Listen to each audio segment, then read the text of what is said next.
할렐루야.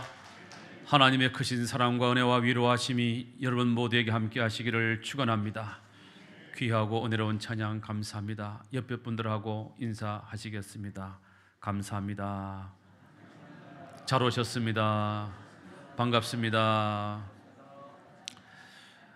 제가 성경을 읽고 이렇게 묵상해 보니까 예수를 믿는 목적은 뭐죠?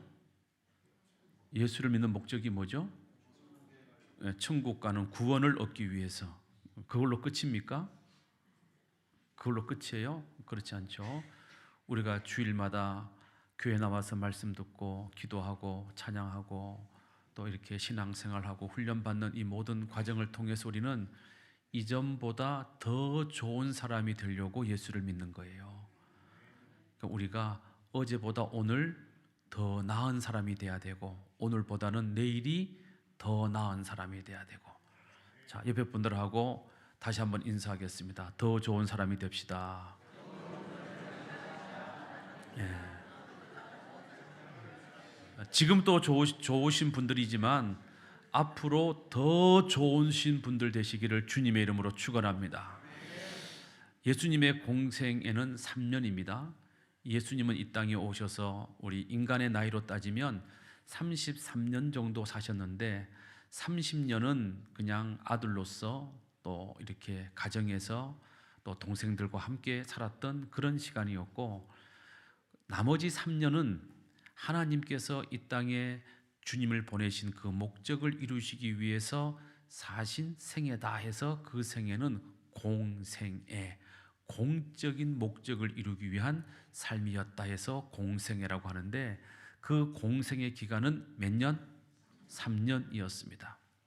그 3년의 공생의 기간이 다 끝나갈 때쯤 되어서 주님은 제자들과 함께 가이사랴 빌립보라는 동네로 올라가십니다. 어디로 가셨다고요? 가이사랴 빌립보. 제가 이렇게 설교하면서 묻는 이유는 집중해 달라는 뜻입니다. 자, 가이사랴 빌립보로 올라가셨습니다. 이 가이사랴 빌립보가 어디에 있는지 지도 보시겠습니다. 자, 지도를 보시면 맨 위에 세모로 된 산 표시가 있고, 이 산은 헐몬산 또는 헬몬산이라고 하는 이스라엘 제일 북단에 있는 산입니다. 아주 높은 산이죠. 그 산 밑에, 산비탈 밑에 있는 마을이 바로 가이사랴 빌립보라는 마을입니다. 이 헐몬산은 굉장히 높은 산이에요. 그래서 우리 백두산처럼 눈이 잘 안 녹아요. 그래서 이제 아주 뜨거울 때만, 여름에만, 건기 때만 이제 물이 이제 녹아내리는데, 이 헐몬산에서 흘러내리는 물이 가이사랴 빌립보를 지나서 작은 실개천을 이루고 요단강이 되어서 갈릴리 호수로 들어갑니다. 갈릴리 호수에 잠깐 모였던 그 물은 다시 요단강을 타고 흘러서 사해까지 흘러가게 되는데, 이 가이사랴 빌립보는 산 밑에 헐몬산에서 흘러내려온 눈 녹은 물이 풍성하게 흘러가는 골짜기에 있는 마을입니다. 그래서 이 중근동 지방 사막으로 이루어진 이 지역에서 보기 드물게 숲이 우거져 있고 계곡의 물이 흘러넘치는, 우리나라로 따지면 뱀사골, 지리산에 있는 뱀사골 정도, 그렇게 물이 많은 곳입니다. 자, 그러다 보니까 이 가이사랴 빌립보에는 사람들이 많이 모여들게 되었습니다. 왜냐하면 더우니까. 사막에서, 광야에서 그 뜨거운 태양 아래 막 고생하다가, 우리 더우면 어딜 가죠? 피서 가듯이. 여러분들은 피서도 안 가시나 봐요. 뜨거우면 어딜 가요? 우리 피서를 가. 그런 것처럼 중근동 지방에 있는 사람들도 더우면, 뜨거우면 견디지 못하니까 숲 좋고 물 좋고 바람 잘 부는 이 높은 헐몬산 밑에 있는 가이사랴 빌립보라는 곳으로 사람들이 모여 들었습니다. 자, 그런데 이 가이사랴 빌립보는 예수님 당시에 가장 우상 숭배가 심했던 지역입니다. 구약 시대에도 이 가이사랴 빌립보 지역에는 바알이라는 우상을 섬기던 그런 곳이기도 했습니다. 자, AD 4년에 헤롯 대왕이 죽습니다. 예수님이 탄생할 때에 2살 아래 모든 산의 아이를 죽여라 하고 명령을 내렸던 그 헤롯이 바로 헤롯 대왕인데, 이 헤롯 대왕이 AD 4년에 죽고 그의 아들 헤롯 필립 2세가 이 갈릴리 북쪽 지역의 분봉왕으로 임명을 받습니다. 분봉왕으로. 분봉왕이라는 말은 뭐냐 하면 한 나라 전체를 다스리는 왕이 아니라 그 나라에서 한 지역만 다스리도록 나누어서 세워준 왕이다 해서 분봉왕이라 한다는 것이죠. 자, 이 헤롯 필립 2세는 로마 황제에게 잘 보여가지고 나중에는 유대 전역의 왕이 되고자 하는 야심이 있었습니다. 그래서 이 로마 제국의 황제인 카이사르에게 선물을 해야 되겠다. 선물도 작은 선물하면 감동이 안 되니까 큰 선물을 해야 되겠다. 그래서 사람들이 피서로 자주 모이고 하는 그 산 좋고 물 좋고 계곡 좋은 이곳에 헐몬산 밑에 도시를 만들기 시작을 했어요. 도시를 만들었어요. 그리고는 이 도시를 빌립보가 로마의 황제 가이사에게 바치는 도시입니다 해서 이 도시를 로마의 황제에게 바치게 됩니다. 이때부터 이 동네의 이름을 가이사랴 빌립보, 빌립 분봉왕이 가이사 로마의 황제 가이사에게 바친 도시 해서 그 도시의 이름을 뭐라고 불렀다고요? 가이사랴 빌립보라고 불렀다는 것입니다. 자, 이렇게 도시 기반이 딱 갖춰지니까 다시 말하면 요즘 말로 하면 호텔도 지어지고 위락시설도 지어지고 먹을 수 있는 식당들도 많아지고 이러니까 사람들이 더 많이 모여들게 되겠죠. 사람들이 더 많이 모여들면서 이 가이사랴 빌립보는 세상에서 모여드는 모든 사람들로 인해서 모든 사람들이 섬기는 모든 신들이 모이는 그런 동네가 되고 말았습니다. 예수님 당시에는 이 가이사랴 빌립보에 얼마나 많은 신들이 모여들었는지 몰라요. 얼마나 많은 우상이 세워졌는지 몰라요. 그래서 이 가이사랴 빌립보에는 범자가 뭐냐 하면 모든 것들, 세상에 존재하는 모든 것들은 신이다 라고 믿는 게 범신론이거든요. 범신전, 다시 말하면 판신전이라고 하는 PAN, 판이라는 말인데 이 판이라고 하는 말은 모든 이란 뜻이에요. 모든. 다시 말하면 세상에 존재하는 모든 신들의 신전이 이 가이사랴 빌립보에 만들어지게 되었습니다. 그래서 로마의 황제는 곧 신이거든요. 로마 제국에서는. 그래서 황제를 섬기는 신전은 물론이요, 세상에 존재하는 모든 신들의 우상을 섬기는 신전이 이 가이사랴 빌립보에 세워지게 되어서 이 도시를 가이사랴 빌립보라고도 말하지만 범신들의 도시, 모든 신들의 도시, 그래서 파네아스라고 불렀습니다. 지금은 이 도시의 이름을 파네아스라고 안 하고 바네아스라고 부르는데 이유는 아랍 사람들이 피읍 발음을 잘 못해요. 그래서 바네아스라고 부르게 되어서 지금은 이스라엘 지도에 바네아스라고 기록이 되어 있습니다. 사진 한 장 보시겠습니다. 여기가 지금 가이사랴 빌립보 옛날 범신전, 모든 신들의 신전이 있었던, 우상을 섬겼던 그 신전터가 지금 이 자리입니다. 자, 멀리 보면 동굴이 하나 있죠. 가까운 곳에도 동굴이 하나가 있죠. 이 동굴 속에 황제의 신상은 물론이고 모든 신들의 신상, 우상들이 세워져 있었고 정각이 세워져 있었습니다. 저 절벽 위로 쭉 올라가면 헐몬산이 쫙 올라가게 되는 것이죠. 자, 다음 사진. 물이 많아요, 적어요? 많아요, 적어요? 안 가봐서 모르겠어요. 꼭 찍어 먹어야 뭔지 구분이 돼요. 보면 아는 거지. 자, 물이 많죠. 자, 중근동 지방, 사막 지방, 또 광야 지방에 저렇게 많이 물이 흐르는 데가 많지가 않잖아요. 그러니까 저 물 때문에 사람들이 많이 모여들었던 거죠. 자, 이 물 저 끝에 동굴이 보여요? 안 보여요? 보이죠? 저 동굴이 바로 범신전, 다시 말하면 만신전, 세상의 모든 신들을 섬겼던 신전이 있던 자리였습니다. 자, 고고학자들이 이 지역을 다 이제 발굴하고 난 다음에 이 지역에 어떻게 신전이 지어졌을까를 그때 당시의 자료를 가지고 그림으로 그려봤어요. 다음 그림. 자, 이렇게 됩니다. 절벽에 저렇게 아름다운 신전이 웅장하게 세워져 있었고 저 건물마다 우상들의 신상이 세워져 있었다라고 하는 것입니다. 자, 이렇게 됐습니다. 화면 꺼주시면 돼요. 자, 이렇게 로마의 황제를 신으로 섬기고 세상에 존재하는 모든 만물들 속에 신이 깃들어 있다고 믿는 범신론자들이 모여서 각자 자기가 믿는 모든 우상들의 신상을 세웠던 이 가이사라 빌립보로 예수님이 제자들을 데리고 올라오십니다. 공생애가 끝나갈 즈음에 올라오십니다. 그리고는 이 가이사라 빌립보 한복판에서 온갖 우상 숭배자들이 왔다 갔다 하는 바로 그 가이사라 빌립보 한가운데서 주님께서 12 제자에게 이렇게 물으십니다. 너희는 나를 누구라고 생각하느냐? 너희는 나를 누구라고 생각하느냐? 이렇게 묻습니다. 자, 그러자 베드로가 주님의 그 질문을 듣자마자 큰 소리로 이렇게 대답을 합니다. 주는 그리스도시요 살아계시는 하나님의 아들이십니다.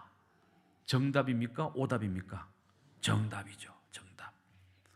자, 어쩌면 이 대답은 지나가고 있는 다른 사람이 들으면 돌에 맞아 죽을 수 있는 대답입니다. 왜? 여기는 이 가이사라 빌립보는 모든 신들을 섬기는 사람들이 모이는 거예요. 각자 믿는 신이 최고라고 믿는 사람들이 모이는 것이에요. 그런데 그런 곳에서 사람을 보고 주는 그리스도시요 살아계시는 하나님의 아들이십니다 라고 고백을 하면 다른 모든 사람들이 지나가다가 그 소리를 들으면 이게 돌았나 하고 돌을 던질 수도 있다 이 말이에요. 요즘 말로 하면 제가 조계종 한복판 조계사 그 큰 절에 가가지고 대웅전에 딱 입구에 서가지고 제가 거기서 주는 그리스도시요 살아계시는 하나님의 아들이십니다 라고 외치는 것과 똑같다 이 말이에요. 그러면 거기 있는 조계사에 있는 스들께서 그러면 박수치고 그러겠어요? 이게 미친놈이 왔단 말이지. 그래가지고 어떻게 합니까? 그 머리 싹 밀은 스들이 와가지고 저를 붙잡아가지고 당장에 쫓아내거나 그렇게 할 거 아닙니까? 마찬가지 아닙니까? 우리도 이렇게 예배 드리고 있는데 갑자기 스가 여기 딱 나타나가지고 갑자기 석가모니만이 참신입니다. 나무 간센보살 이러면 우리가 가만히 있겠어요? 난리가 나겠죠. 지금 베드로의 이 고백은 그 정도로 엄청난 고백이었다. 왜? 그 장소가 우상을 섬기는 만신전이 있는 장소였기 때문에 그렇다는 거예요. 그럼에도 불구하고 베드로가 그렇게 3년 동안 따라다니면서 자기가 봤던 주님은 보통 사람과는 다른 분이고 이분은 내가 보니 정말로 그리스도시고 이분은 정말로 내가 보니 살아계시는 하나님의 아들이시구나. 그 믿음을 가지고 그렇게 고백을 했을 때 주님이 얼마나 기뻤겠냐 이 말이죠. 그래서 주님께서 말씀하시기를 바요나 시몬아 네가 복이 있도다. 이를 내게 알게 한 이는 혈육이 아니요 하늘에 계시는 내 아버지시니라. 다시 말하면 예수를 보고 그리스도라고 고백할 수 있고 주님을 보고 하나님의 아들이라고 고백할 수 있는 이 믿음은 우리 인간적인 생각의 결론이 아니라 하나님의 영이 우리 안에 들어오셔야만 우리가 그렇게 고백할 수 있게 되는 줄로 믿으시기를 바랍니다. 그래서 누구든지 예수를 주라고 시인할 때는 성령으로 말미암지 않고는 누구도 예수를 주라고 시인할 수 없느니라. 이렇게 말씀한 거예요. 자, 그렇게 말씀하신 다음에 주님이 마태복음 16장 21절에 놀라운 말씀을 하세요. 자, 생각해 보세요. 주님이 살아계신 하나님의 아들이십니다 라고 하면 모든 것들을 신으로 믿는 그 가이사라 빌립보에서 주님을 막 추앙하고 주님을 막 높임받고 주님이 막 세움받고 이래야 되는데 주님이 전혀 다른 말씀을 하세요. 마태복음 16장 21절 함께 읽겠습니다. 시작. 이때로부터 예수 그리스도께서 자기가 예루살렘에 올라가 장로들과 대제사장들과 서기관들에게 많은 고난을 받고 죽임을 당하고 3일 만에 살아나야 할 것을 제자들에게 비로소 나타내셨다. 비로소 말씀했다는 거예요. 그 이전까지는 주님이 한 번도 제자들에게 내가 예루살렘에 올라가서 많은 사람에게 고난을 받고 십자가에 못 박혀 죽임을 당할 것이다 라고 3년 동안 단 한 번도 말씀하신 적이 없었다 이 말이에요. 그런데 이때로부터, 이때가 언제예요? 이때가 언제예요? 가이사라 빌립보 모든 것들을 신으로 섬기는 그 우상의 도시 한복판에서 베드로가 주는 그리스도시요 살아계시는 하나님의 아들이십니다라고 고백한 이때부터 비로소 그 고백을 듣고 나서야 처음으로 주님이 얘들아 나는 이곳에서 신으로 대접받고 살고 싶지 않다. 나는 오히려 예루살렘으로 내려가서 많은 사람들에게 고난을 받고 내가 죽임을 당해야 할 것이다 하고 당신의 죽음이 어떻게 이루어질지를 말씀하기 시작하셨다는 겁니다. 그래서 이제 가이사라 빌립보를 떠나서 예루살렘으로 가기 위해서 남쪽으로 예수님과 12제자가 이제 내려오시게 됩니다. 그 가이사라 빌립보에서 걸어서 한 6일쯤 내려오다 보면 넓은 평원지대가 쫙 펼쳐지고 그 넓은 평원 한가운데 산이 하나 우뚝 솟아 있어요. 높은 산, 성경에서는 높은 산이라고 되어 있죠. 높은 산이 하나 있어요. 예수님께서 제자들 가운데 베드로와 야고보와 요한을 뺀 나머지 9명의 제자는 그 산 밑에 여기에 있어라 말씀하시고 베드로와 야고보와 요한 이 세 제자만 데리고 그 높은 산 꼭대기로 이 세 제자를 데리고 올라가셨습니다.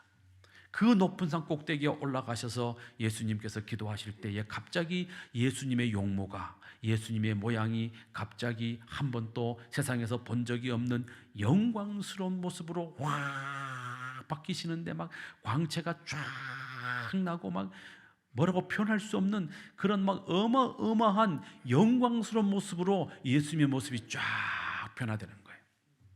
그렇게 예수님이 변화되자 하늘로부터 모세도 내려오고 엘리야도 내려오고 그래서 그 세 분이 그 산꼭대기에서 뭔가를 이야기를 하시는데 그 모습을 보고 베드로가 너무너무 황홀하고 그 모습을 보고 베드로가 너무너무 좋고 너무나 기쁘고 너무나 영광스러워서 주여 주여 이곳에 초막셋을 지어야 되겠습니다. 주님을 위해서 하나 짓고 모세 위해서 하나 짓고 그리고 엘리야를 위해서 하나 짓고 그래서 우리가 여기에서 그냥 계속 주님의 그 영광을 보면서 계속 이곳에서 이렇게 그냥 있었으면 좋겠습니다.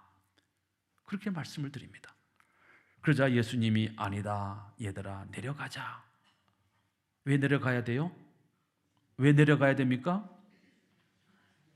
어디로 가야 되니까? 예루살렘으로 가야 되니까 여기서 머물러 있을 수 없다는 거죠. 그래서 예수님이 다시 그 산을 내려옵니다. 그 산을 우리가 지명으로는 지리에서는 다볼산, 무슨 산? 다볼산. 성경에서는 변화산, 무슨 산? 변화산이라고 표시를 하고 있는 것입니다. 자, 그렇게 해서 산 밑에 내려와 보니까 제자 9명이 남아 있었는데 예수님이 그곳에 오셨다는 소식을 듣고 어떤 아버지가 병든 아들을 데리고 왔어요. 고쳐달라고. 그런데 이 제자들이 이 병든 아들을 데리고 예수님께로 온 것이 아니라 자기들도 병을 한번 고쳐보겠노라고 이 아들을 고쳐보겠다고 했는데 못 고쳐요. 못 고쳐. 그래서 예수님이 이 아들을 고쳐주시죠. 고쳐주시고 예수님이 갈릴리 지역을 쭉 통과해서 지나가시면서 한 번 더 제자들에게 오늘 본문의 말씀을 하신 겁니다. 오늘 본문의 핵심 내용이 뭡니까? 내가 예루살렘으로 올라가서 사람들에게 넘겨져 죽임을 받고 3일 만에 다시 살아나야 하리라 하는 이 말씀입니다. 자, 그런데 제자들은 이 말씀을 지금 두 번째 듣는 거죠. 자, 헐몬산 아래 가이사라 빌립보에서 한 번 들었고, 그 다음에 다볼산 변화산에서 내려와서 한 번 들었고, 두 번 들었습니다.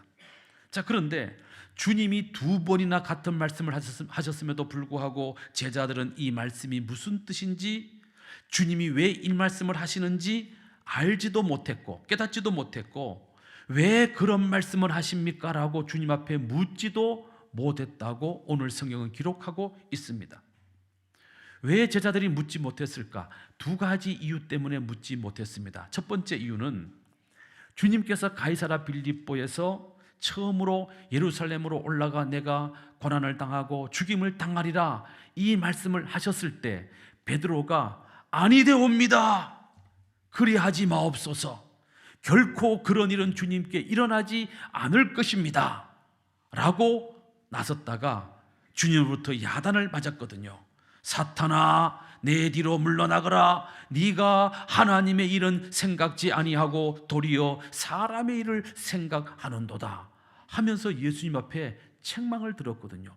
바로 앞에는, 이 책망을 듣기 바로 앞에는 얼마나 큰 칭찬을 받았습니까? 그런데 주님 안 됩니다, 예루살렘에 올라가서 죽는다니요, 그것은 말이 안 됩니다, 그런 일은 결코 일어나지 않을 것입니다, 이렇게 말을 했을 때 주님이 갑자기 그렇게 칭찬하던 베드로를 보고 뭐라 그럽니까? 사탄아, 물러가라 그런단 말이지. 그래서 제자들이 주님께서 두 번째 이 말씀을 하셨을 때 자기들도 안 됩니다, 왜 그러십니까? 라고 말했다가 혹시라도 주님으로부터 그렇게 야단을 맞을까봐 두려움이 있었던 거죠. 그래서 묻지 못하는 거예요. 또 하나, 주님께 그렇게 묻지 못했던 또 하나의 이유는 제자들의 머릿속에는 다른 생각으로 가득 차 있었기 때문이었습니다. 주님께서 얘들아, 이제 예루살렘으로 올라가자. 내가 예루살렘으로 올라가 많은 사람에게 고난받고 죽임을 당하리라 이렇게 말씀하셨을 때 제자들이 주님의 그 말씀을 잘 듣고 이거 큰일 났구나, 예수님이 고난을 받고 죽임을 당하시다니 왜 그렇게 하실까 하고 그 주님의 말씀에 집중했더라면 그 말씀이 무슨 뜻인지를 알았을 텐데, 제자들은 각기 자기 나름대로 다른 생각을 가지고 있었다는 거예요. 그 생각이 뭐냐면 바로 이런 겁니다. 야, 우리 주님이 이제 예루살렘으로 올라가시면 그동안 로마의 권력을 등에 업고 백성들을 괴롭히던 이 땅의 악한 자들을 다 물리치고, 그리고 우리 주님이 이스라엘의 왕이 되시겠구나. 그러면 주님을 따라다녔던 우리들은 당연히 높은 자리에 올라가겠지. 그러면 누가 영의정이하고 누가 자의정이 되고 누가 우의정이 되고 누가 이조판서를 하고 누가 병조판서를 하지? 이 생각으로 제자들의 머릿속이 가득 차 있었다는 것입니다. 그래서 주님의 말씀이 들리지도 않았고 이해되지도 않았고, 예수님과 함께 예루살렘으로 올라가는 내내 제자들은 누가 크냐, 누가 높은 자리에 앉을 거냐, 이 문제를 가지고 계속해서 다투기만 하였던 것입니다.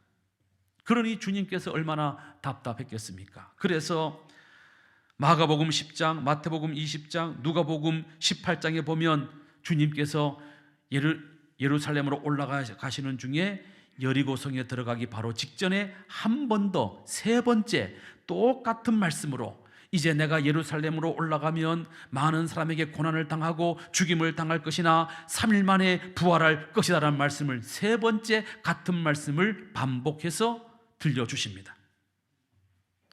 그런데 주님의 제자들의 귀에는 주님의 이 말씀이 들리지 않았다는 거예요. 당시 예루살렘은 중근동 지방에서 가장 큰 도시 가운데 하나였습니다. 정치, 경제, 사회, 문화, 예술, 종교 모든 것들의 중심이 예루살렘이었습니다. 그래서 이 예루살렘에는 사람들이 모여들고 물자가 모여들고, 그러니까 돈이 모여들고, 그래서 사람들은 예루살렘으로 올라가는 목적이 분명했습니다. 사람들이 예루살렘을 올라가는 목적이 뭐였겠습니까? 잘 이해가 안 가시죠? 쉽게 말씀을 드릴게요. 1970년대, 1980년대 초반에 우리 대한민국에 있는 모든 사람들이 어디로 모여들었습니까? 서울로 모여들었어. 서울로 왜 모여들었습니까? 서울로 왜 모여들었어요?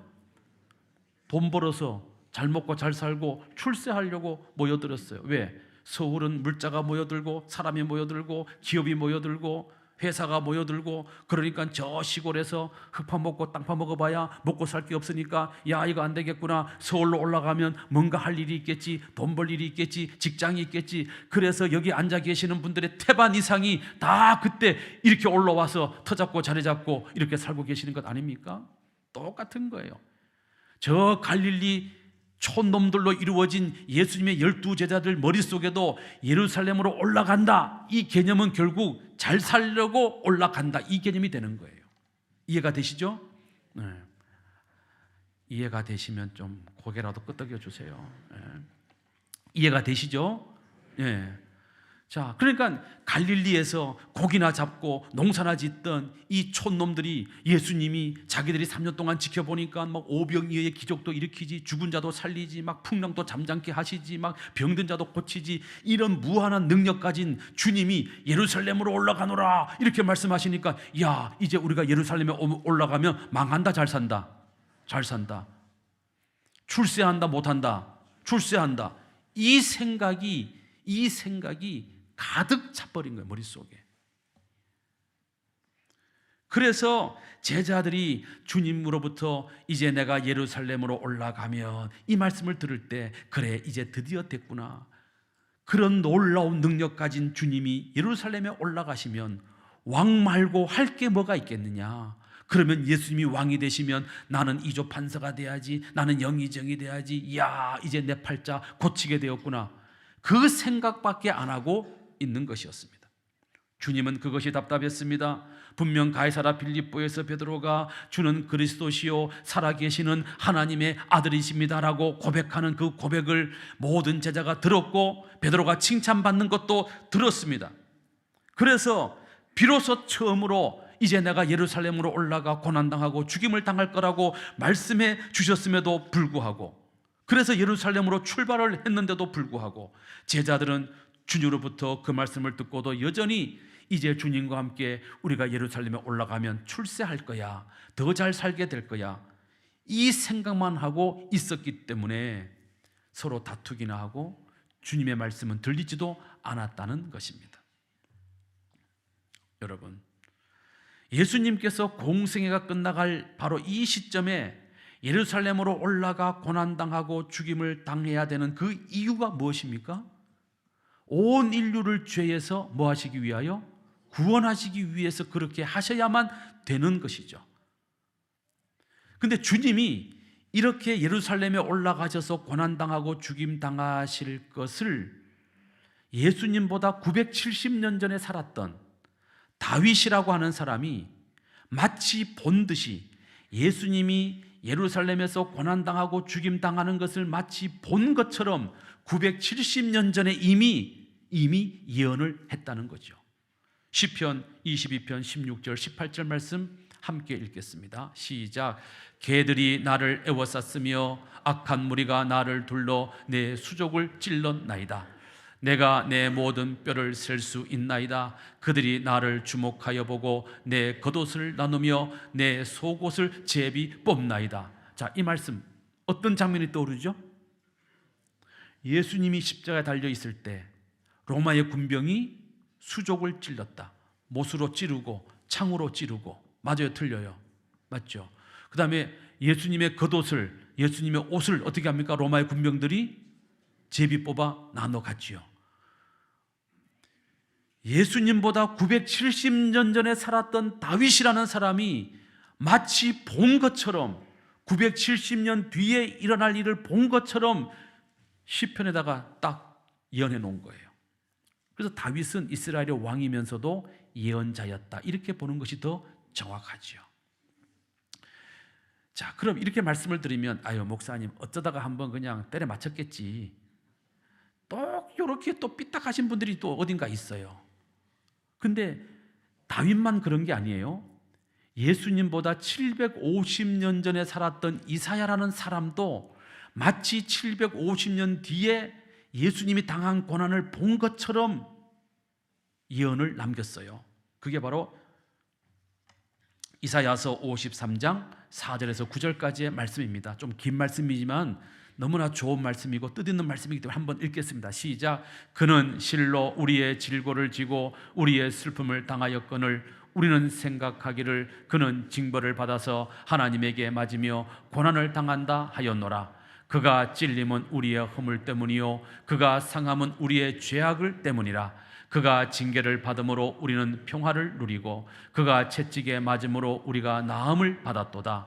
우리는 다 양 같아서 그릇 행하여 각기 제 길로 갔거늘 여호와께서는 우리의 죄악을 그에게 담당시키셨도다. 그가 곤욕을 당하여 괴로울 때에도 그의 입을 열지 아니하였으며 마치 도수장으로 끌려가는 어린 양과 털 깎는 자 앞에 잠잠한 양같이 그 입을 열지 아니하였도다. 그가 곤욕과 신문을 당하고 끌려갔으나 그는 강포를 행하지 아니하였고 그 입에 거짓이 없었으나 그 무덤이 악인과 함께 되었으며 그가 죽은 후에 부자와 함께 있었도다. 이 부자가 누구예요? 이 부자가 누구예요? 자, 750년 전에 이사야 선지자는 예수님이 양같이 끌려가서 고난당하고 수치당하고 그리고 죽어서 부자와 함께 있었다라고 본 것처럼 말을 했어요. 예언을 했어요. 그러면 그 부자가 누구냐 이 말이에요. 그 부자가 누구예요? 아리마대 요셉, 아리마대 사람 요셉. 성경을 보세요. 아리마대 사람 요셉은 부자라 그랬어요. 부자였기 때문에 예루살렘 시내에 자기가 죽으면 묻힐 무덤을 미리 크게 만들어놨는데 그 무덤에 예수님이 묻히시는 거죠. 750년 전에 이사야는 예루살렘에서 고난당하고 죽으시고 부자 아리마대 사람 요셉의 손에 의해서 장사되어 무덤에 묻히시는 것까지를 본 것처럼 750년 전에 이미 예언을 해 놓았다는 것입니다. 이 예언 그대로 우리 주님은 우리의 질고와 죄악을 짊어지시고 마치 도수장으로 끌려가는 어린 양처럼 그렇게 끌려가 십자가에 죽으시고 부자 아리마대 사람 요셉의 손에 의해서 장사가 되었습니다. 예수님보다 750년 전에 살았던 이사야도 마치 본 것처럼 이렇게 예언을 남겼는데 주님은 이 모든 예언을 성취하시기 위해서 이 예언의 말씀을 이루기 위해서 주님은 예루살렘으로 지금 올라가고 계시는 것입니다. 그런데 제자들은 이 말씀을 3번이나 듣고도 깨닫지 못했고 그 말씀이 무슨 뜻입니까? 라고 묻지도 않았습니다. 왜? 자기 생각에 빠져 있었기 때문이죠. 그래서 자기 생각대로 생각하고 자기 생각대로 판단하고 자기 생각대로 해석하고 자기식대로 이해하고 자기식대로 행동하고 그래서 예루살렘에 올라가면 내가 죽임을 당하리라 이 말씀은 귀에 들어오지도 않고 자기들 생각 그대로 야 이제 예루살렘에 올라가면 예수님이 왕이 되시고 우리는 높은 자리를 차지하게 될 것이구나 그렇게 생각을 했다는 것이죠. 여러분 3번이나 같은 말씀을 들었는데도 그 생각을 바꾸지 않고 자기들 생각대로 판단하고 행동하는 이런 제자들의 모습 1번 답답하다 안 답답하다? 답답해요 안 답답해요? 답답하죠. 몇 번을 말했는데 3번을 말했는데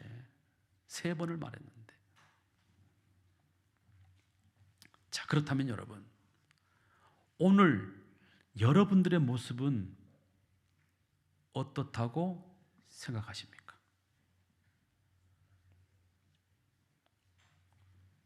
오늘 여러분들은 어떻다고 생각을 하세요?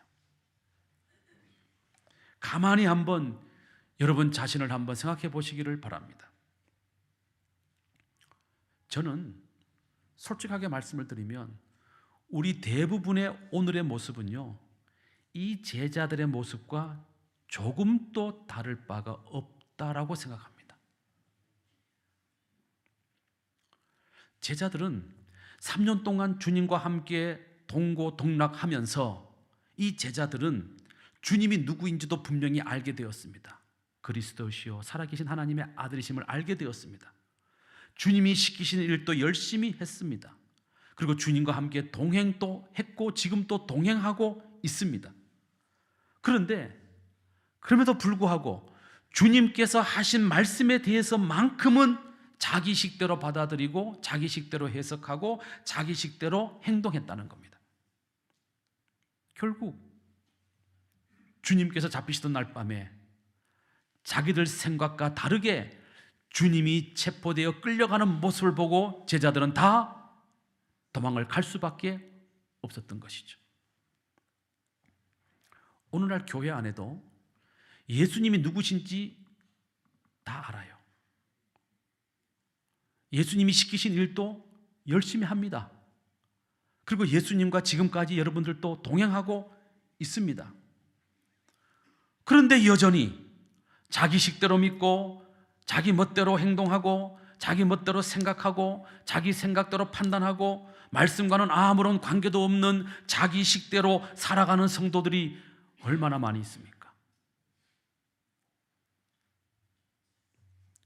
그래서 교회에 나와서 주님의 말씀을 듣겠다고 이 교회에 나와서 비록 이 자리에 앉아 있기는 하지만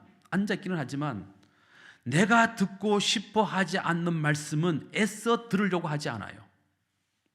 그것이 성경 말씀이라고 하나님 말씀이라고 아무리 힘주어서 목사가 설교를 해도 성도들은 자기 생각에 듣고 싶지 않은 그 말씀은 아니요, 그것은 목사님 생각이고요, 이렇게 생각한다는 거죠.